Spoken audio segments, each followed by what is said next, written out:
Hello बच्चों, क्या हाल चाल। बढ़िया हो। तो भैया आज Newton's laws of motion revision करेंगे। तो भैया तैयार हो ना।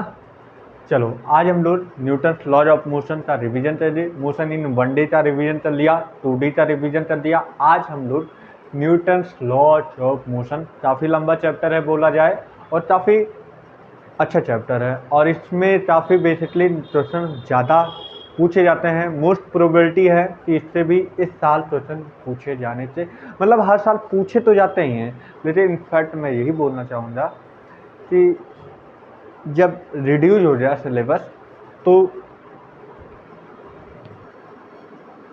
उस हिसाब से देखा जाए तो काफ़ी इम्पोर्टेंट चैप्टर हो चुका है ये। मतलब अगर बोला जाए, इनफैक्ट 5 मिनट बात करना चाहूँगा आपसे। चलो अगर चैप्टर तो उसमें तो टॉपिक हटे हैं, तो उस टॉपिक हटने का मतलब क्या हुआ कि जितने भी चैप्टर हैं उसमें से क्वेश्चन ज़्यादा बनेंगे, ज़्यादा आएंगे। अब भाई तो टॉपिक हटा दिया गया है, तो अब जितने टॉपिक बचे हैं तो उसमें number of question, number of numerators increase कर दिए जाएंगे, जिसकी वजह से भाई 50 क्वेश्चन आने ही आने हैं। अब भाई टॉपिक अगर रिड्यूस कर दिया गया है तो भाई कहाँ देंगे, उसी में से देंगे जितने में से है ना। तो अगर उसी में से देंगे तो इसका मतलब कहीं ना कहीं क्वेश्चन बढ़ा देंगे, जो मोस्ट इम्पॉर्टेंट टॉपिक है उससे क्वेश्चन बहुत ज़्यादा बढ़ा देंगे। तो भाई ये बहुत इम्पॉर्टेंट चैप्टर भी है भैया।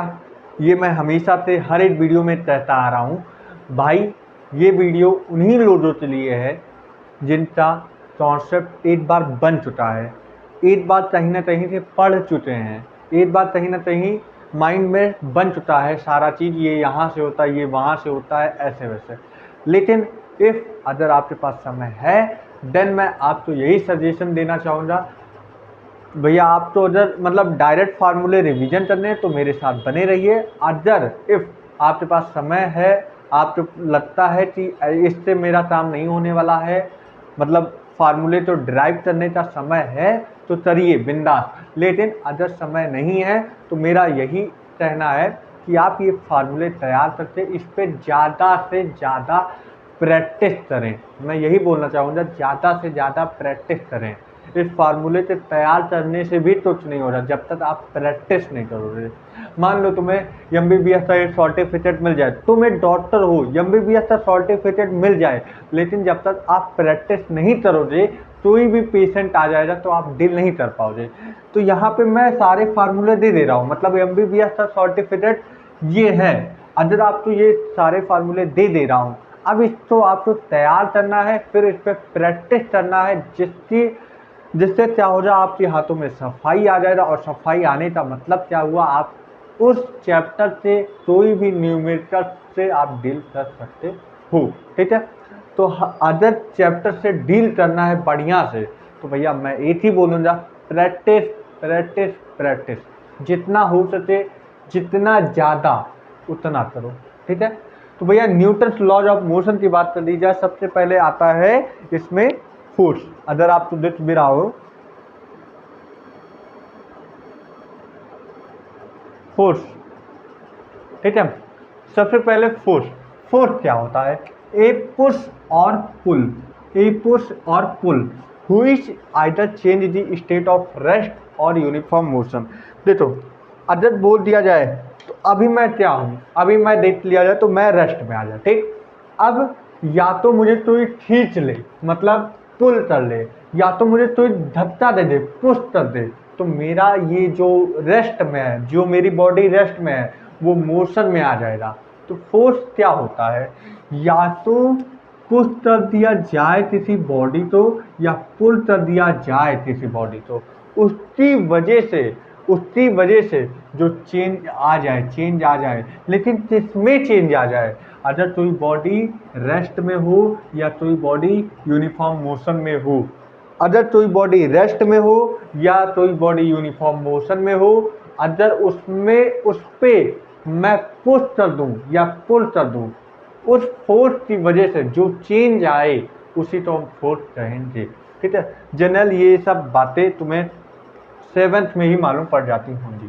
ठीक है, ये वेक्टर क्वांटिटी होती है, इसकी यूनिट न्यूटन्स होती है। इसकी यूनिट न्यूटन्स होती है। सीजीएस यूनिट डाइन होती है और 1 न्यूटन इक्वल टू 10⁵ डाइन।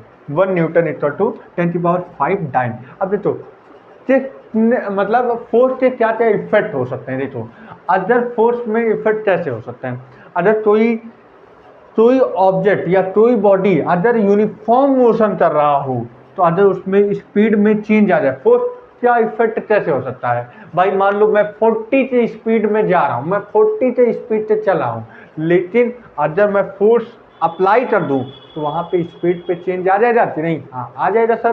तो यहाँ पे अगर फोर्स अप्लाई कर दूं तो स्पीड में चेंज हो सकता है कि नहीं, हो जाएगा भाई। अगर भैया मैं 40 की स्पीड से जा रहा हूं, अब मान लो मेरे पे कोई फोर्स अप्लाई कर दिया जाए तो मेरी स्पीड चेंज हो जाएगी। उसी तरह भाई मैं ऐसे ऐसे चला हूं, मान लो सीधे लेफ्ट राइट की तरफ जा रहा हूं, अब कोई आए भागते भागते और मुझे इस तरफ मतलब किसी एंगल पे मुझे आके पुश कर दे, तो मेरा मैं सीधे जा रहा था, मान लो मुझे कोई इधर मतलब कोई पुश कर दे इस साइड, तो मेरा डायरेक्शन चेंज हो जाएगा। देखो अगर मैं सीधा जा रहा था, सीधा जा रहा था, अब मुझे कोई आके पुश कर दे तो मेरा डायरेक्शन इस साइड हो जाएगा। मैं जा रहा था सीधे, लेकिन मुझे जब पुश कर दिया गया तो मेरा डायरेक्शन ऐसे चेंज हो जाए, इस साइड में मैं आ गया। तो मतलब फोर्स की वजह से डायरेक्शन भी चेंज हो जाती है। और कभी कभी ऐसा जरूरी नहीं है कि भाई या तो डायरेक्शन ही चेंज हो या स्पीड ही चेंज हो, दोनों भी चेंज हो सकते हैं, both speed and direction change हो सकते हैं अगर फोर्स अप्लाई कर दिया जाए। ठीक है। अब देखो भाई Newton first law of motion क्या बोलता है, इसी तो लॉज ऑफ इनर्शिया के नाम से भी जाना जाता है। Newton first law of motion तो ही लॉज ऑफ इनर्शिया के नाम पे जाना जाता है। अगर कोई बॉडी रेस्ट में है, वो रेस्ट में ही रहना चाहेगी। इट विल रिमेन, वह बॉडी हमेशा रहना चाहिए किसमें, रेस्ट में। अगर कोई बॉडी रेस्ट में है तो वो रेस्ट में ही रहना चाहेगी। लेकिन अगर कोई बॉडी मूव कर रही है कांस्टेंट वेलोसिटी से, तो वो मोशन में ही रहना चाहिए, उसी कांस्टेंट वेलोसिटी के मोशन में ही रहना चाहिए अनटिल जब तक उसमें एक्सटर्नल फोर्स ना अप्लाई कर दिया जाए। मतलब अगर मैं रेस्ट में हूँ, मान लो भाई मैं रेस्ट में हूँ, अब भैया मैं रेस्ट में हूँ, अगर मेरे पे कोई एक्सटर्नल फोर्स ना अप्लाई किया जाए तो क्या हमारी बॉडी चेंज हो जा। भाई मैं ऐसे बैठा हूँ, ऐसे बस में बैठा रहता हूँ, बस में ऐसे बैठा रहता हूँ, अचानक ब्रेकर आया और मेरी बॉडी में आराम से ऐसे सो रहा हूँ, अचानक ब्रेकर आया, हमारी बॉडी तुरंत मूव कर जाती है, तुरंत जंप हो जाती है। क्यों?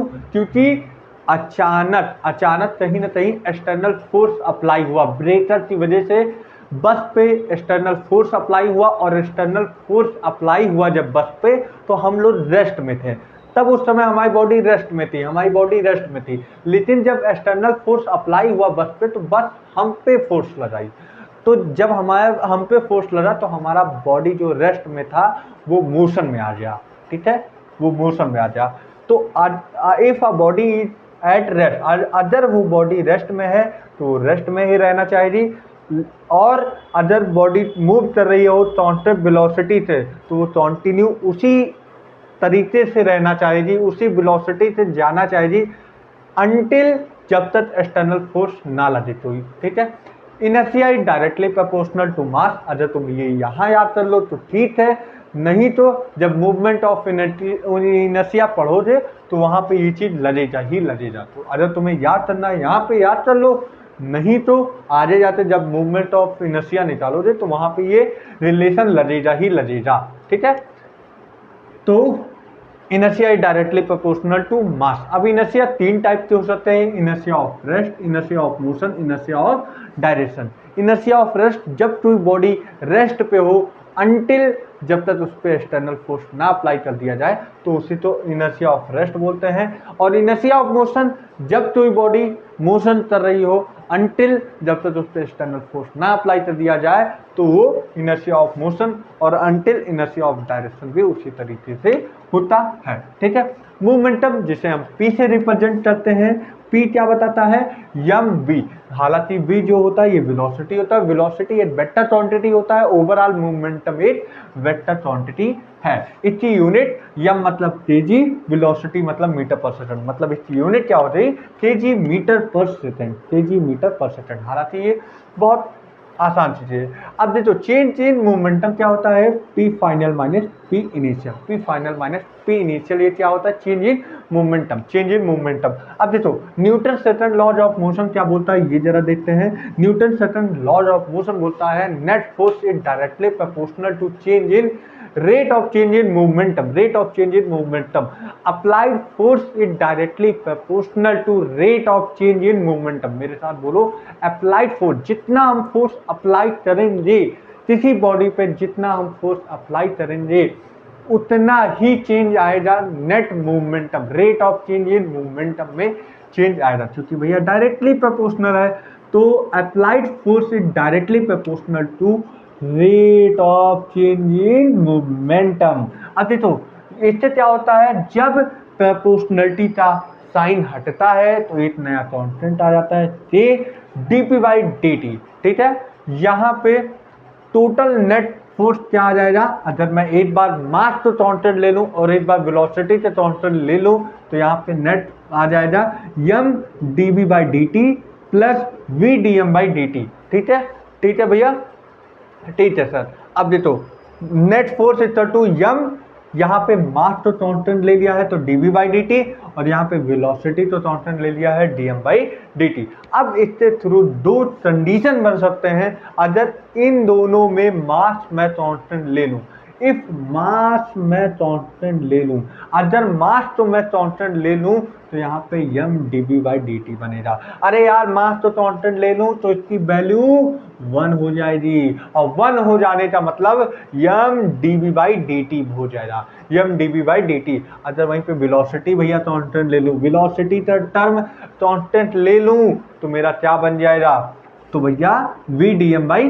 डी टी बन जाएगा, V D M by D T. ये सारी चीज क्लास में ड्राइव करवाई गई है, तो अगर आपके पास समय हो तो आप ये सारी चीज निकाल के प्रैक्टिस कर लो, नहीं तो डायरेक्ट ये फार्मूले आप तैयार करते इस पे प्रैक्टिस कर लो, ठीक है।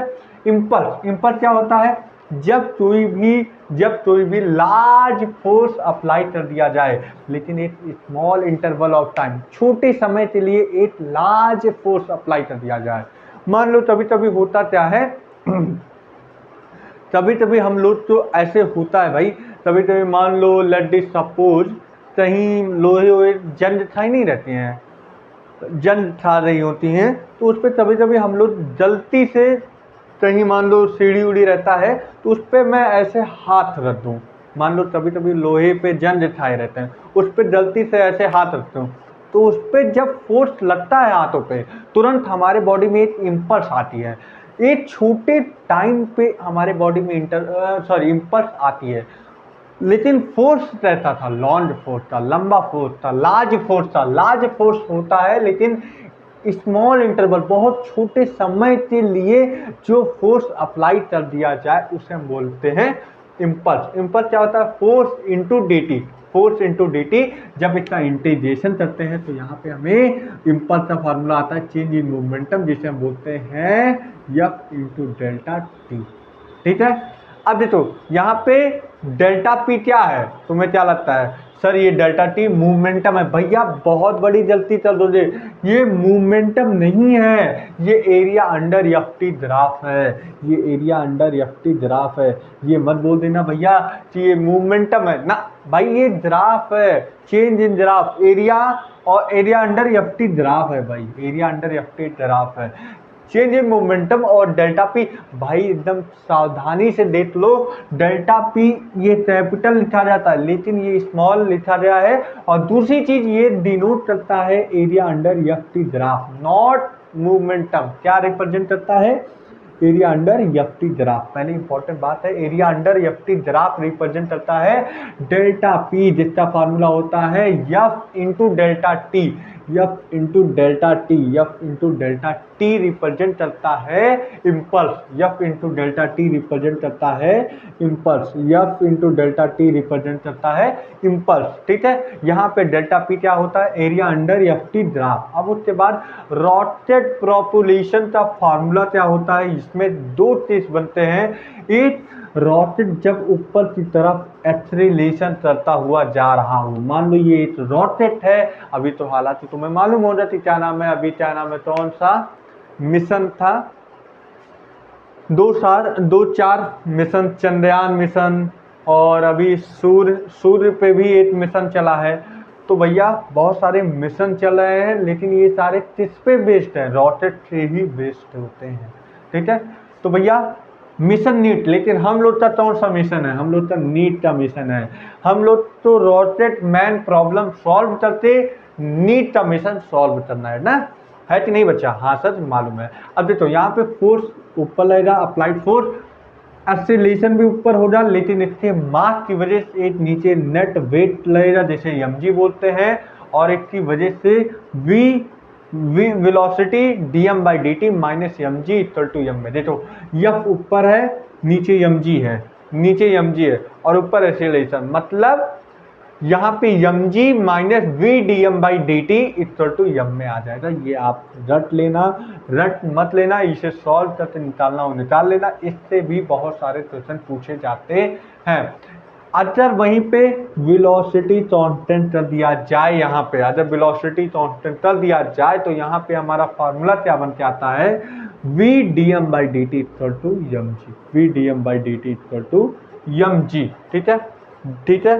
अब देखो नॉर्मल रिएक्शन की बात कर दी जाए, अब छोटे छोटे फोर्स की बात कर दी जाए, normal force, spin force, tension force, ये सारे फोर्स की बात कर दी जाए, तो ये कॉन्टैक्ट फोर्स होता है। नॉर्मल फोर्स एक कॉन्टैक्ट फोर्स होता है जो दो बॉडी के परपेंडिकुलर लगता है। तो लिखा है when two surface are in contact pushes each other perpendicular, एक दूसरे को पुश करते हैं। मतलब मान लो लेट दी सपोज कोई बॉडी हो, मान लो मैं तुम्हें दिखा रहा हूं, 1 सेकेंड वेट करो,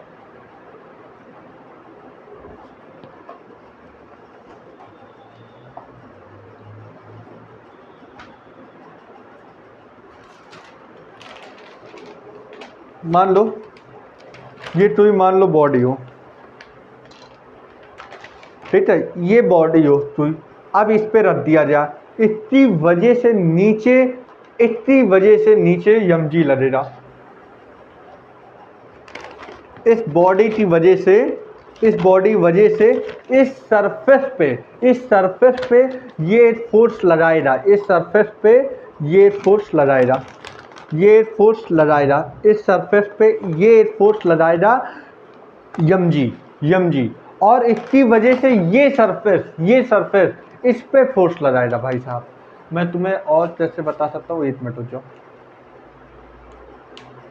देख ये सरफेस है, ये ऑब्जेक्ट है, जब इस सरफेस पे ऑब्जेक्ट रखे तो ये ऑब्जेक्ट की वजह से इस सरफेस पे, देखो पहली चीज कॉन्टैक्ट फोर्स तुम्हें मालूम हो रहा है, कॉन्टैक्ट फोर्स क्या है, contact force when two surface are in contact, मतलब एक अर्थ वाला सरफेस है और एक एक्स्ट्रा सरफेस है, जब दो सरफेस एक दूसरे के कॉन्टैक्ट में आए, अब उसकी बात सुनो, उसके बाद सुनो, एक दूसरे को पुश करेंगे, मतलब ये सरफेस को पुश करेगा और सरफेस इस ऑब्जेक्ट को पुश करेगा, और इसकी वजह से परपेंडिकुलर एक फोर्स लगेगा जिसे हम नॉर्मल रिएक्शन बोलते हैं या नॉर्मल फोर्स रखते हैं। इसकी वजह से ये सरफेस इस तरह, जिस तरह मैंने हाथ किया है, इस पे एक नॉर्मल फोर्स लगाएगा, मान लो ये ऑब्जेक्ट है तो इस पे सरफेस एक नॉर्मल फोर्स लगाएगा इस पे, और ये सरफेस पे लगाएगा एक फोर्स mg, ठीक है। देखो जितना मैं करवा पा रहा हूँ उतना भरवाती कर रहा हूँ, ठीक है। मान लो फिर से मैं बता रहा हूँ, ये तो इस सरफेस है, ये तो ये सरफेस है, ये तो ये सरफेस है, यहाँ पे तो एक ऑब्जेक्ट रख दिया गया है, ऑब्जेक्ट रख दिया गया है, तो इसकी वजह से एक फोर्स ग्राउंड पे लगेगा mg, और ग्राउंड इस पे एक फोर्स लगाएगा, वो है यन, नॉर्मल, नॉर्मल फोर्स, यही मैं कहना चाहता हूँ।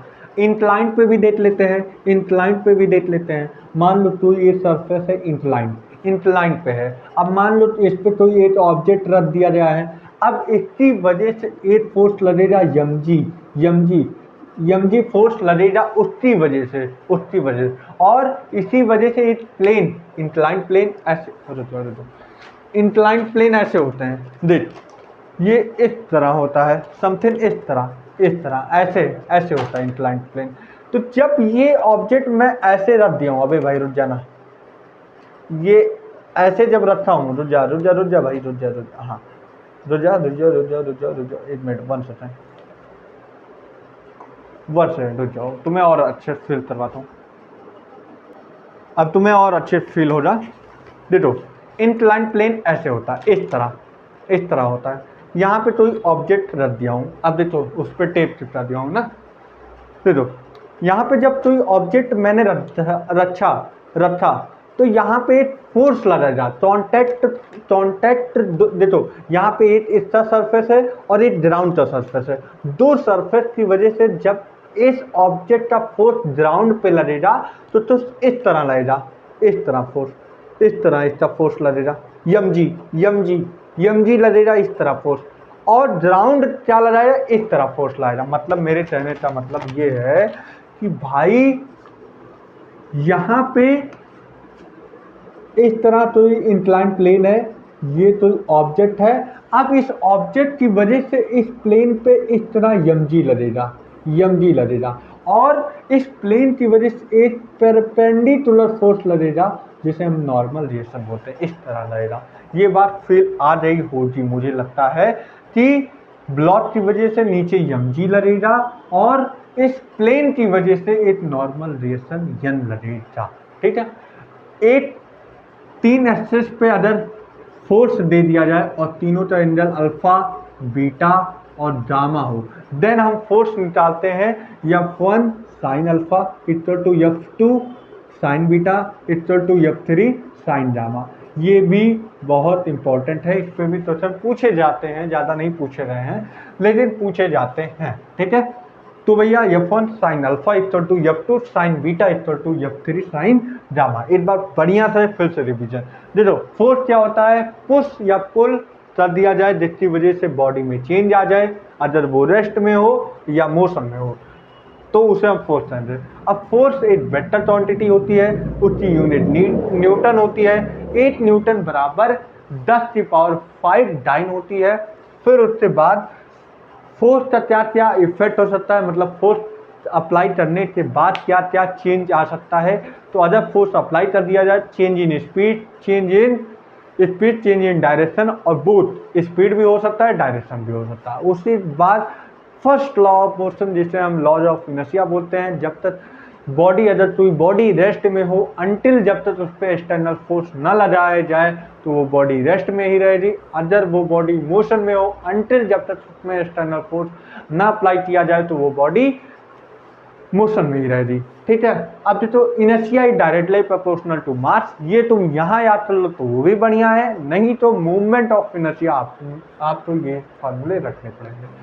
Inertia of rest, inertia of motion, inertia of direction, 3 inertia होते हैं। मोमेंटम होता है, P से डिनोट करते हैं, एम भी होता है, V वेलोसिटी होता है, V वेक्टर होता है, वेलोसिटी एक वेक्टर क्वांटिटी होता है, ओवरऑल मोमेंटम एक वेक्टर क्वांटिटी होती है जिसकी यूनिट kg मीटर पर सेकंड होता है। Change in momentum P final minus P initial होता है। Newton second laws of motion क्या बोलता है, applied force is directly proportional to rate of change in momentum होता है, दैट इज ये होता है।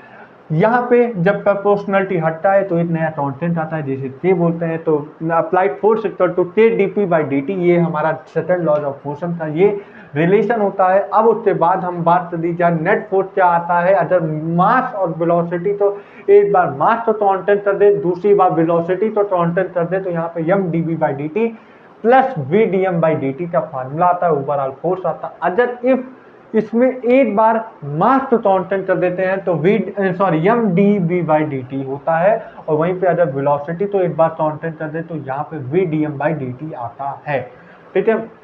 इम्पल्स क्या होता है, एक लंबा फोर्स मतलब लार्ज फोर्स जब छोटे छोटे इंटरवल में फोर्स लगा दिया जाए लार्ज, तो उसे इम्पल्स बोलते हैं। इम्पल्स का फार्मूला इंटीग्रेशन ऑफ T1 से लेके T2 तक F इंटू dt होता है। वहाँ पे I equal to delta P is not a momentum, it is not a momentum, it is area under FT draft. Area under FT draft होता है, जिसे हम बोल सकते हैं एफ इंटू डेल्टा टी।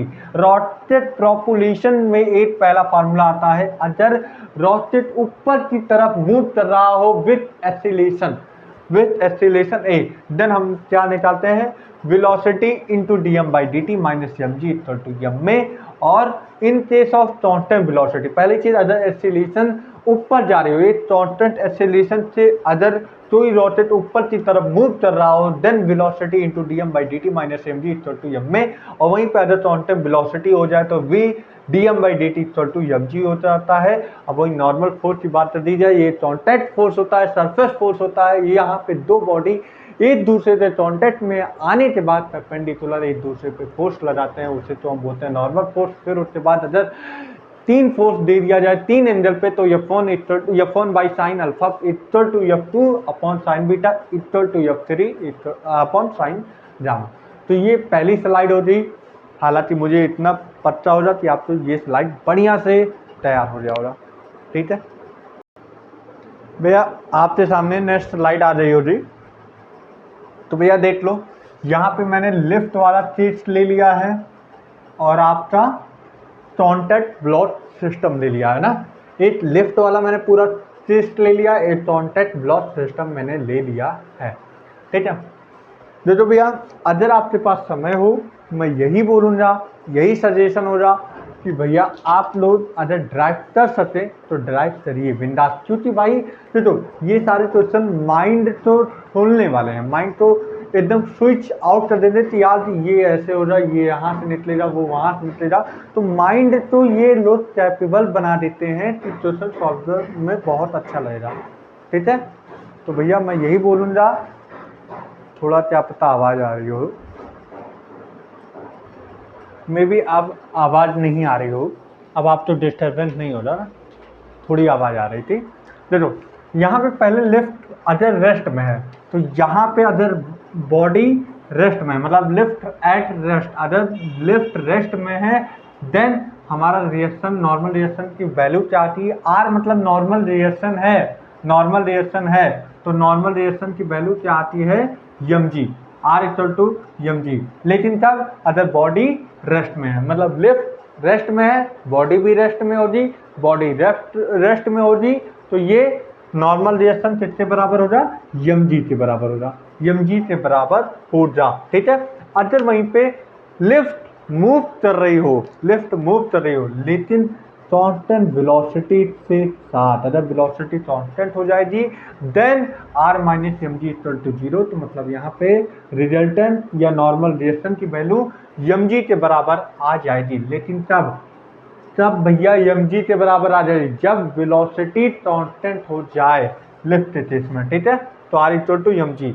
लेकिन अगर एक्सीलरेशन ए से मूव कर रही हो, अगर कोई लिफ्ट ऊपर की तरफ अप साइड मूव कर रही हो विथ एक्सीलरेशन ए, देन हमारा नॉर्मल रिएक्शन का फार्मूला क्या बन जाएगा, R equal to m in the bracket g minus a.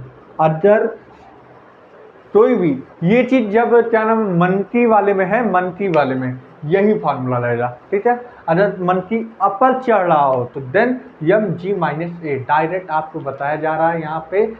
अगर कोई लिफ्ट एक्सीलरेशन ए से मूव कर रही हो, वेलोसिटी यहाँ पे वेरिएबल हो जा, देन आपको R equal to normal reaction की फार्मूला क्या हो जाए, m in the bracket g minus a. लेकिन अगर वही चीज ए एक्सीलरेशन से नीचे की तरफ डाउनवर्ड मूव कर रही हो, देन हमारा हो जा R equal to M g plus a, R equal to M g plus a, R equal to M g plus a हो जाएगा, ठीक है। वहीं पे ये तो फालतू है, एक मिनट दो जाओ। वहीं पे भैया जब जी एक्सीलरेशन अब यहाँ पे ए नहीं है, यहाँ पे जी है, तो देन हमारा नॉर्मल रिएक्शन की value R equal to 2mg आता है। वहीं पे अगर नीचे G एसिलेशन से मूव कर रहा हो तो हमारा नॉर्मल रिएक्शन की वैल्यू 0 आती है। पहली चीज भैया जल्दी जल्दी बताओ, अगर लिफ्ट रेस्ट में हो देन नॉर्मल रिएक्शन की वैल्यू mg के बराबर। अगर लिफ्ट वहीं पे वेलोसिटी कांस्टेंट हो लेकिन वो मूव कर रहा हो, वेलोसिटी कांस्टेंट हो, देन R इक्वल टू हमारा क्या आ जाएगा mg, R equal to mg।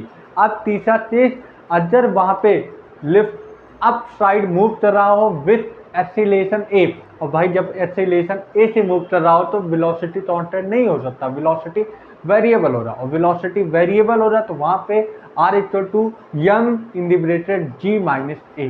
लेकिन वहीं पे लिफ्ट नीचे मतलब डाउनवर्ड साइड मूव कर रहा हो विथ एक्सीलरेशन a से, देन हमारा आर नॉर्मल रिएक्शन की value m g plus a हो जाएगा।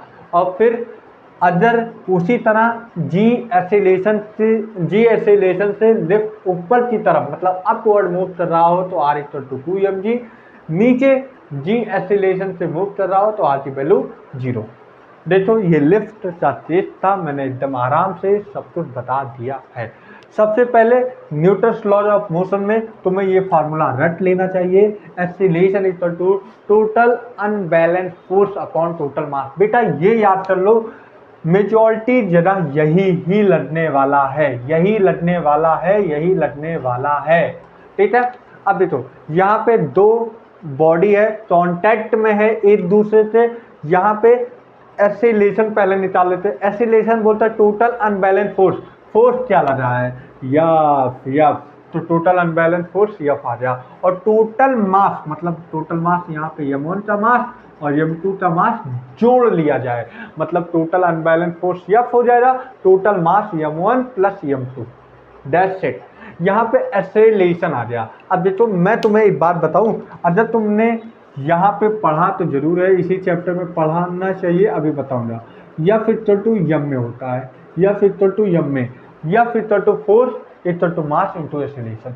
एक्सेलरेशन तो यहाँ पे आ जाए, लेकिन जब यहाँ पे फोर्स लगा तो कांटेक्ट फोर्स की वजह से यहाँ पे इस मास की वजह से, इस मास की वजह से m2, अरे मास मतलब m2 इंटू एक्सेलरेशन, ये चीज देखना। आओ मैं तुम्हें एक बढ़िया से रिलाइज करूँ। देख पहले यफ इक्वल टू m में होता है ना, जनरल बातें ये बोलना नहीं सर, ये मुझे नहीं आता है, ठीक है।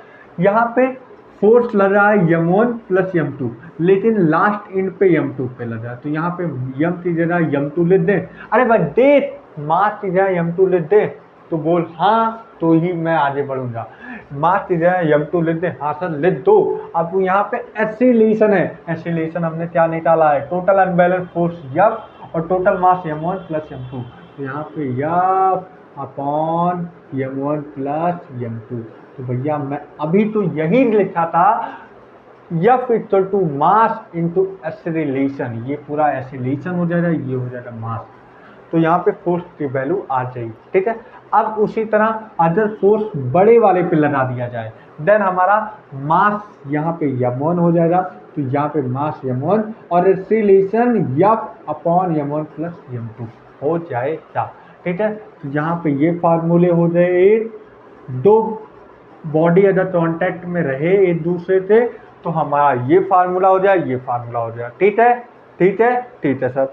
अब यहाँ पे तीन बॉडी है, तीन बॉडी की वजह से टोटल अनबैलेंस फोर्स यहाँ पे एफ लग रहा है, तो मतलब यहाँ पे एफ, और टोटल मास मतलब m1 m2 m3 मतलब upon m1 plus m2 plus m3, ठीक। अरे बोल भाई, हाँ सर सही है। अब देखो मैं जब मास एक पे m1 पे जब मैं फोर्स निकाल रहा हूँ, किस पे बोला हूँ, किस पे बोला हूँ, m1 पे जब मैं फोर्स निकाल रहा हूँ, m1 पे फोर्स निकाल रहा हूँ, तो यहाँ पे m2 इसकी वजह से m2 प्लस m3। अरे देख इन दोनों तो एक मानो, पहले चीज इन दोनों तो एक मानो, इन दोनों तो एक मानोगे तो मतलब m2 plus m2 plus m3, मैंने क्या लिखा m2 प्लस m3। अगर मास 1 की वजह से फोर्स निकाला जाए तो यहाँ पे इन दोनों तो एक मान लेना, तो m2 प्लस m3। अरे मास लिख दिया भाई, ये तो मास हो गया। एक्सीलरेशन कहाँ आया, एक्सीलरेशन तो भैया मैंने ये निकाला है, एक्सीलरेशन तो मैंने ये निकाला है, तो acceleration equal to force upon total unbalance force upon total mass. मतलब एसिलेशन हमने ये निकाला है, यही एसिलेशन की वैल्यू रख दिया हूँ। देख फिर से तुझे भूल जा सब। देख यहाँ पे एसिलेशन टोटल अनबैलेंस फोर्स या total mass m1 plus m2 plus m3। ठीक, अब देख m1 की वजह से यहाँ पे हम देखेंगे तो m2 प्लस m3 तो हमें जोड़ लेना है, और ये मैं मास की जगह m2 प्लस m3 लिख दिया हूं। अब एसिलेशन की जगह ये वैल्यू रख दूंगा, समझ, ये वैल्यू, ये एसिलेशन है पूरा और ये मास है भैया पूरा। तो यहाँ पे फोर्स यमोन की वजह से यहाँ पे फोर्स ये आ गया। अब देखो यहाँ पे m3 इसकी वजह से हमारा फोर्स आएगा m3F upon m1 plus F2। ठीक है, m3 into F upon m1 plus m2। ये तो भैया पूरे एसिलेशन है और ये मास है, तो तुम्हें क्या लगा है? अरे सर ये फार्मूला रट लो और एक फार्मूला ये रट लो, बाकी उसी पे सारे वैल्यू पुट करने हैं। अब उसी तरह यहाँ पे लग जाए तो यहाँ पे सेम देखो एसिलेशन सेम हो जा, एसिलेशन टोटल अनबैलेंस फोर्स या total mass m1 plus m2 plus m3, और इसी की वजह से यहाँ पे force m1 upon F upon m1 plus F2 plus m3। ठीक, ये हो जाएगा और यहाँ पे फोर्स क्या बात सही है? बात समझ में आई भाई? बात समझ में आई? फिर से मैं बता दे रहा हूँ, फिर से बताऊंगा। यहाँ पे देख कॉन्टैक्ट ब्लॉक सिस्टम में पहले से एसिलेशन निकालने के लिए total unbalance force total mass, total unbalance force या total mass m1 plus m2। ठीक, अब force equal to mass into acceleration. जब हम मास m1 की वजह से निकालते हैं तो यहाँ पे m2 into F upon m1 plus m2, ये इतना चीज एसिलेशन, ये होता है मास। ठीक, अब उसी तरह यहाँ पे m1 इंटू एसिलेशन, m1 मतलब मास और ये पूरा एसिलेशन है F upon m1 plus m2। उसी तरह जब यहाँ पे m1 की वजह से हम यहाँ पे फोर्स निकालते हैं तो m1 की वजह से यहाँ पे इन दोनों को जोड़ लिया जाए तो मतलब m2 प्लस m3, ये टोटल मास होता है। ये मास हो जाए, ये मास हो जाए, ये मास हो जाए, ये मास हो जाए और ये एसिलेशन हो जाए, ये एसिलेशन हो जाए। ठीक, अब समझ में आया। अब m3 की वजह से यहाँ पे फोर्स आएगा m3 ये मास है और ये पूरा एसिलेशन है, ये पूरा एसिलेशन है, ये पूरा भैया एसिलेशन है लल्ला। ठीक, अब यहाँ पे इसकी वजह से m3 पे देख लिया जाए तो यहाँ पे m1 प्लस m2 ये पूरा एसिलेशन है। m1 प्लस m2 ये टोटल मास है और ये एसिलेशन है, मतलब मास इंटू एसिलेशन, और यहाँ पे मास इंटू एसिलेशन। अब ये बात समझ में आ गई होगी भैया? थर्ड स्लाइड आपके सामने आ गया होगा। तो भैया अब लास्ट स्लाइड है पुली ब्लॉक सिस्टम। मैंने लिफ्ट पढ़ा दिया, कॉन्टैक्ट ब्लॉक पढ़ा दिया, अब पुली ब्लॉक आ गया। यहाँ पे पुली ब्लॉक सिस्टम में अदर कोई पुली, यहाँ पे मास m1 स्मॉल m और यहाँ पे कैपिटल M, इसकी वजह से अदर एसिलेशन ए से ऊपर की तरफ मूव कर रहा हो और यहाँ पे एक की तरफ नीचे से मूव कर रहा हो, then acceleration total unbalance force upon total mass ये आएगा, और टेंशन क्या आएगा? 2m1 m2 upon m1 plus m2 into g, ये आएगा।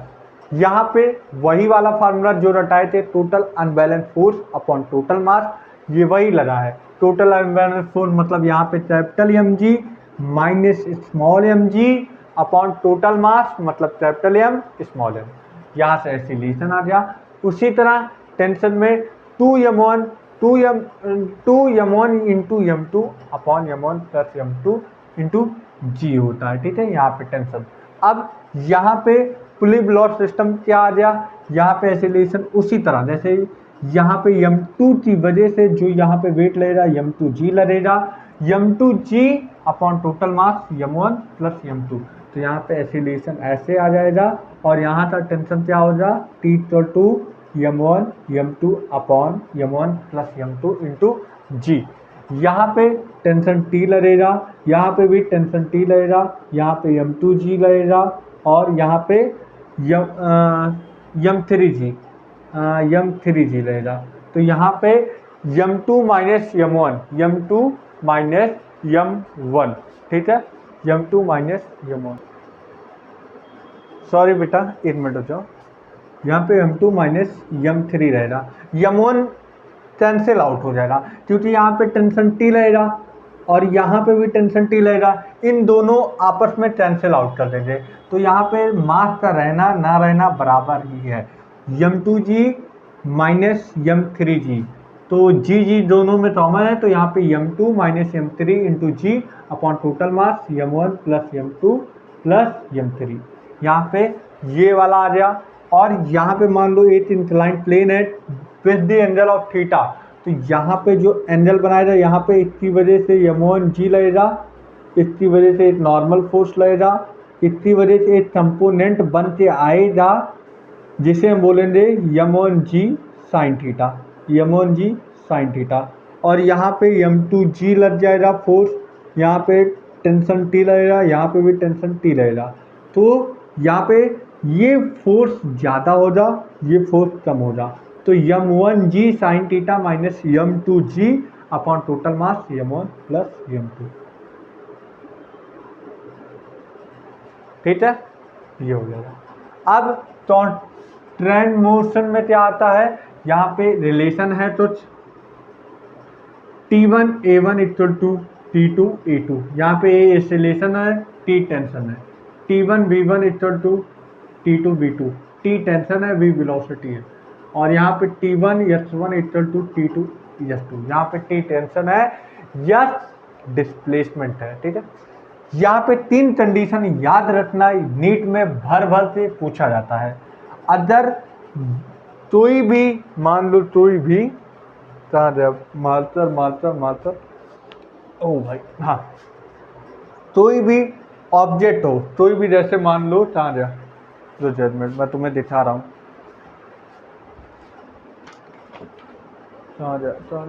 एक मिनट जो ना, हाँ आ जा। जैसे ये ऑब्जेक्ट है, ठीक है, ये ऑब्जेक्ट है, अब ये जब इंक्लाइन पे बॉडी स्टॉप कर जाए उसकी वजह से एक्सीलरेशन, मतलब यहाँ पे देख लो कोई बॉडी, ये बॉडी स्लिप नहीं कर पा रही है, ये बॉडी स्लिप नहीं कर पा रही है, क्यों, क्योंकि यहाँ पे एक्सीलरेशन जी tan थीटा लगेगा, जी tan थीटा की वजह से ये बॉडी मूव नहीं कर पाएगी, बॉडी डज नॉट स्लिप। और ये नीट में पूछा हुआ प्रश्न है, ये नीट में पूछा गया है। उसी तरह बॉडी फ्री फॉल कर दे, बॉडी फ्री फॉल कर जाए मतलब बॉडी रुके ना, मतलब मेरे कहने का मतलब क्या होता है, यहाँ पे मान लो यही ऑब्जेक्ट है, हट भाई तू हट जा, मान लो ये बॉडी तो मैंने ऐसे रखा, ये फ्री फॉल कर दिया, फ्री फॉल क्यों कर दिया, क्योंकि यहाँ पे एक्सीलरेशन जी cos थीटा लग जाएगा, यहाँ पे एक्सीलरेशन क्या लग जाएगा, जी cos थीटा की वजह से ये ऑब्जेक्ट फ्री फॉल कर दिया, ये फ्री फॉल कर दिया। और F इक्वल टू यम में मतलब यम और जी ए क्या है, यहाँ पे जी cos थीटा, तो F equal to m g cos theta आ जाएगा, और नॉर्मल रिएक्शन क्या हो जाएगा, m g cos theta minus a sine theta, यहाँ पे नॉर्मल रिएक्शन आ गया। तो ये इंपॉर्टेंट है, नीट में पूछा गया है, नीट में पूछा गया, ये सारे पूछे रहे हैं।